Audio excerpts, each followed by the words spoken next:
देखिए, क्रिकेट के मैदान पर जितने मजे आते हैं उससे ज्यादा मजे मुझे क्रिकेट के मैदान से बाहर की गॉसिप सुनकर आता है। और लेटेस्ट गॉसिप क्रिकेट के मार्केट में ये आई है कि आंद्रे रसल आईपीएल से रिटायरमेंट नहीं लेना चाहते थे। क्या बात कर रहे हैं? शाहरुख खान को कॉल करना पड़ा उनको ये बताने के लिए कि भैया संन्यास ले लो। और शाहरुख खान की कॉल के बाद रसल को एक रात नींद नहीं आई। कह दो कि ये झूठ है। देखो, आंद्रे रसल को किसी की इंट्रोडक्शन की जरूरत तो है नहीं। जब वो बल्ला घुमाते हैं तो गेंदबाज की पैंट गीली हो जाती है, और जब वो बॉल हाथ में लेते हैं तो बैट्समैन कंफ्यूज रहता है कि अगली गेंद कौन सी आ जाएगी। वेस्ट इंडीज का वो पावर हाउस जो 2014 से केकेआर का लकी चार्म था, इससे पहले दिल्ली के लिए खेलते थे, लेकिन कोलकाता ने उनको ट्रेड कर लिया और फिर कभी वो ऑक्शन में गए ही नहीं, हमेशा रिटेन होते रहे।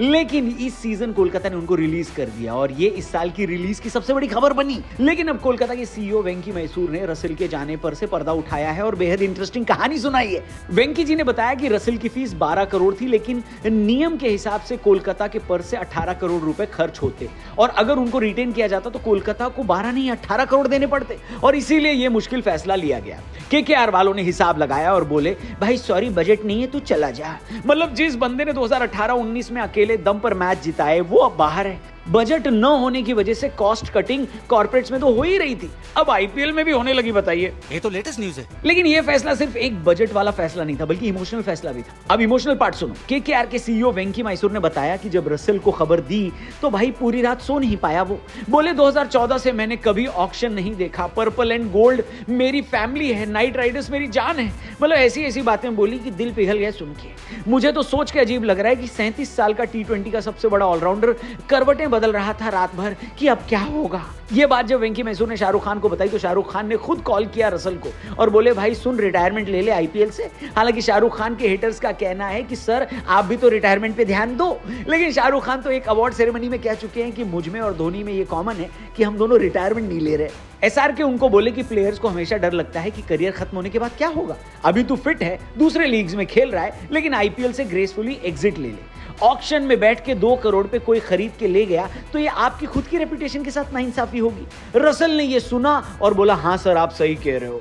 मतलब शाहरुख खान ने एक कॉल में रसल का फ्यूचर सेट कर दिया। वेंकी मैसूर ने कहा कि खिलाड़ी को ये बोलना कि आप रिटायरमेंट ले लो हमेशा मुश्किल काम होता है, लेकिन खिलाड़ी को तो यही लगता है कि उसके अंदर अभी भी क्रिकेट बाकी है, लेकिन टीम की रिक्वायरमेंट कुछ और ही होती है। इस वजह से खिलाड़ी नहीं मानते, उनको बताना पड़ता है। लेकिन एक दिक्कत खिलाड़ियों की ये भी होती है कि भाई यहां से रिटायर हो गए तो बेरोजगार हो जाएंगे। उसका कोलकाता वालों ने पूरा ख्याल भी रखा है और ये कह दिया कि भैया आप हमारे पावर कोच बन जाओ। अब पावर कोच कौन होता है, क्या करता है, ये बात किसी को आज तक पता ही नहीं, क्योंकि इससे पहले कोई बना ही नहीं पावर कोच। तो रसल का अब कोलकाता में क्या रोल होगा ये आईपीएल 2026 में ही पता चलेगा। लेकिन कोलकाता वालों के सामने ऑक्शन में एक प्रॉब्लम ये है कि डिमांड ज्यादा है और सप्लाई कम हो गई है। पहले लोगों ने ये सोचा था कि रसल अगर कोलकाता से नहीं खेलेंगे तो उनको चेन्नई ले लेगी या फिर पंजाब ले लेगी, लेकिन अब ऑक्शन में विदेशी ऑलराउंडर्स की भारी कमी होने वाली है, क्योंकि रसल रिटायर हो गए हैं। मैक्सवेल ने अपना नाम डाला नहीं है। कोलकाता को लग रहा था कि रसल की जगह कैमरन ग्रीन को ले लेंगे, क्योंकि उनके पास अब अच्छे खासे पैसे हैं। लेकिन अब एक अनार 100 बीमार वाली बात हो चुकी है कैमरन ग्रीन के लिए। अब चेन्नई भी अच्छे खासे दाम लगाने के लिए तैयार है, और हालांकि कोलकाता के पास पैसे ज्यादा हैं, लेकिन ये मत भूलिए कि उनको खिलाड़ी भी ज्यादा चाहिए। कमेंट करके बताना और ये भी बताना कि क्या रसल ने रिटायरमेंट लेकर सही किया या फिर उनको शाहरुख खान की बात नहीं माननी चाहिए थी। ऑक्शन बस 10 दिन दूर है दोस्तों, लेकिन हम आपसे कल ही मिलेंगे, क्योंकि आज है विशाखापट्टनम में इंडिया वर्सेस साउथ अफ्रीका का वनडे मैच। इस मैच की रिपोर्ट लेकर कल इसी चैनल पर आएंगे। आप बस चैनल सब्सक्राइब करके जाना। Thank you for watching Crico, see you tomorrow, good bye, जय हिंद।